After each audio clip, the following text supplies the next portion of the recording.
కన్హా శాంతివనం భవిష్యత్తులో ఆంధ్రప్రదేశ్లోనూ సేవలందించేందుకు ముందుకు రావాలని సీఎం చంద్రబాబు కోరారు.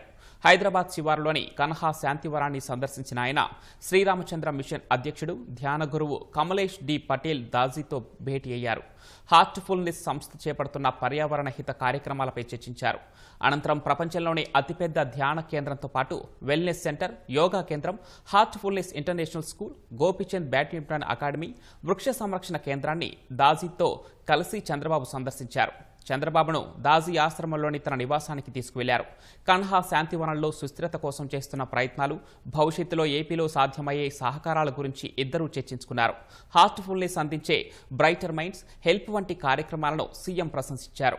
రాజధాని అమరావతి లేదా రాష్ట్రంలో మరేదైనా నగరంలో హార్ట్ఫుల్నెస్ సంస్థ కార్యాలయం నెలకొల్పే అంశంపై సీఎం చంద్రబాబు దాజీ చర్చించినట్లు తెలిసింది.